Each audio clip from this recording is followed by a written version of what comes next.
नमस्कार दोस्तों, कैसे आप सभी लोग। तो स्वागत है आपका हमारी एचपीजी की सीरीज़ में। इससे पिछली वीडियो में हमने डिस्कस किया था कि कैसे महाराजा रणजीत सिंह ने, जो हमारे राजा थे कांगड़ा के, संसार चंद जी, उनकी सहायता की थी गोरखों से निपटने के लिए। तो आज का जो हमारा टॉपिक है वो है कि कैसे ब्रिटिशर्स और गोरखों का टकराव होता है।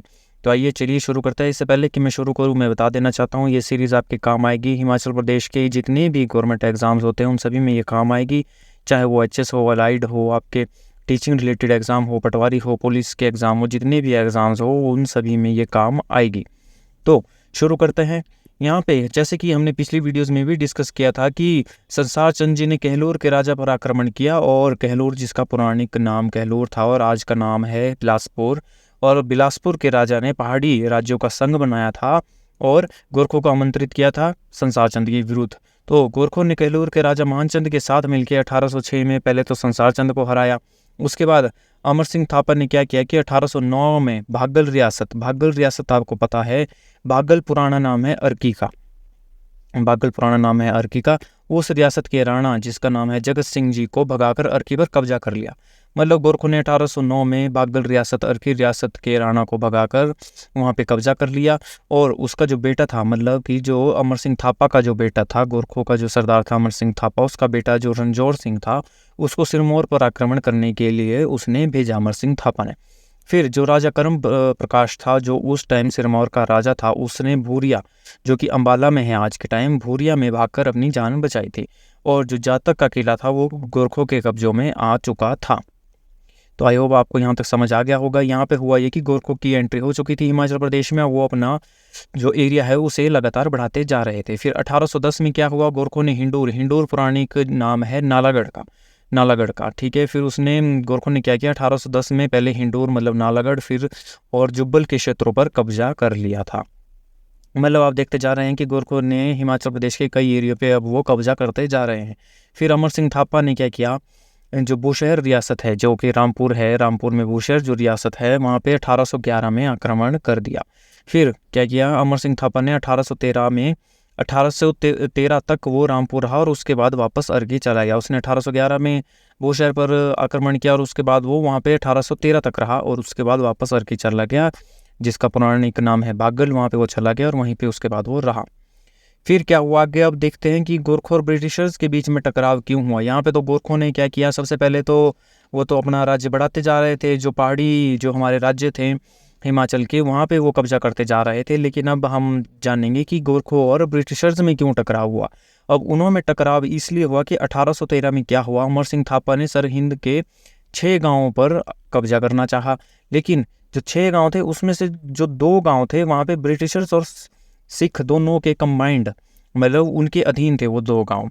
अब इसमें मैंने आपको पहले भी वीडियोस में बताया हुआ है कि इसमें जो राजनीति होती है, जो ये राजा वगैरह होते थे, वो किसी के सगे नहीं होते थे, कभी वो किसी के साथ भी गठबंधन कर लेते थे। जैसे सिखों की पहले अंग्रेजों से लड़ाई भी हुई है, लेकिन यहाँ पे आप देखेंगे कि 2 गाँव पर सिखों का और अंग्रेजों का कंबाइंड कब्जा था। फिर इससे क्या हुआ कि इससे भी गोरखों और ब्रिटिशर्स पे कह सकते कि तनाव बढ़ गया, क्योंकि वो ब्रिटिशर्स की जो कह सकते एरिया के ऊपर वो कब्जा करने की कोशिश कर रहे थे अब गोरखे, ठीक है। फिर उसके बाद क्या हुआ कि दूसरा पॉइंट ये है कि ब्रिटिशर्स के व्यापारिक हितों पर भी अब गोरखे जो है उनके बीच आने लगे थे, क्योंकि तिब्बत से जो महत्वपूर्ण व्यापार होता था वहाँ पे जाने वाले सारे रस्तों पर गोरखों ने कब्जा कर रखा था।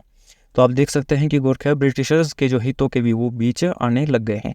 इसलिए अब हुआ ये कि अब सबको ऐसा पता लग चुका था उस टाइम पे कि अब गोरखा और ब्रिटिशर्स युद्ध होने वाला है बहुत जल्द। फिर हुआ ये कि 1 नवंबर 1814 को आखिरकार अंग्रेजों ने गोरखों के विरुद्ध युद्ध की घोषणा कर दी। तो आप देख सकते हैं कि गोरखों को पहले बिलासपुर के राजा ने आमंत्रित किया कांगड़ा के खिलाफ, और उसके बाद गोरखों ने धीरे धीरे और जगहों पर भी कब्जा करना शुरू कर दिया, और अब आ चुके हैं वो अंग्रेजों के सामने, क्योंकि अंग्रेज भी इंडिया पे कब्जा ही कर रहे थे। अब ये आमने सामने हो चुके हैं। चलिए अब आगे देखते हैं आगे क्या हुआ है। आगे हुआ ये कि अंग्रेजों ने 2 टुकड़ियाँ बनाई, एक बनाई डेविड ऑक्टरलोनी के नेतृत्व में और दूसरी बनाई मेजर जनरल रोलो गिलेस्पी के नेतृत्व में। अंग्रेजों ने युद्ध की जो कह सकते हैं घोषणा कर दी। फिर उसके बाद क्या हुआ, मेजर गिलेस्पी ने 4400 सैनिकों के साथ गोरखा सेना पर आक्रमण कर दिया, ठीक है। फिर उसका जो जो गोरखा था, वो गोरखा की सेना का जो नेतृत्व है वो बलभद्र थापा कर रहा था। ठीक है, 2 टुकड़ियाँ बनाई अंग्रेजों ने, एक बनाई डेविड ऑक्टरलोनी के नेतृत्व में, दूसरी बनाई रोलो गिलेस्पी के नेतृत्व में, और गिलेस्पी के नेतृत्व में 4400 सैनिकों के साथ उन्होंने गोरखा सेना पर आक्रमण कर दिया, जिसका जो नेता था, नेतृत्व जो कर रहा था, वो बलभद्र थापा कर रहा था। अमर सिंह थापा के पुत्र जो कि रणजौर सिंह है, उसने नाहन के जातक किले से अंग्रेजी सेना को भारी क्षति पहुंचाई। पहले तो गोरखों ने भी अंग्रेजी सेना के ऊपर काफ़ी क्षति पहुंचाई नाहन में। फिर क्या हुआ, केहलूर जो कि शुरू में तो गोरखों के साथ था, मतलब शुरू वो गोरखों के साथ ही था, उसने भी ब्रिटिशर सेना के ऊपर काफ़ी क्षति पहुंचाई है। उन्होंने भी अंग्रेजों के ऊपर, किसने, बिलासपुर के साथ मिलकर गोरखों ने अंग्रेजों को काफ़ी क्षति पहुंचाई। फिर क्या हुआ, फिर ये हुआ कि 16 जनवरी 1815 को डेविड ऑक्टरलोनी के नेतृत्व में अर्की के ऊपर आक्रमण किया, जिसका पौराणिक नाम भागल था। अर्की के ऊपर आक्रमण किया गया और फिर हुआ ये कि अमर सिंह थापा वहाँ से भागकर मलौन किला में वो चला गया, और हुआ ये कि उससे तारगढ़ का किला और रामगढ़ का किला अंग्रेजों के कब्जे में आ गया। तारगढ़ का किला था कांगड़ा में और रामगढ़ का किला था हमारा नालागढ़ के, और कह सकते हैं कि बिलासपुर और सोलन की वो बाउंड्री पे था, नालागढ़ के पास। ठीक है, मलौन किला भी आपका नालागढ़ के पास ही है।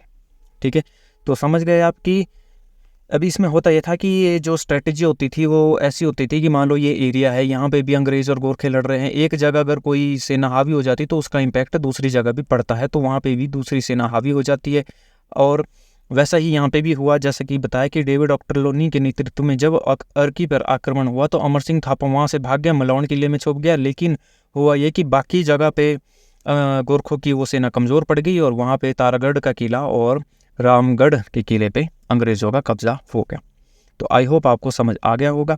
आज की हम वीडियो यहीं तक रखते हैं और आगे की वीडियो के लिए चैनल को सब्सक्राइब कर लीजिएगा। वीडियो अच्छी लगी हो तो इसे लाइक ज़रूर कीजिएगा और इसे शेयर भी कीजिएगा। वीडियो देखने के लिए बहुत बहुत धन्यवाद। Thank you.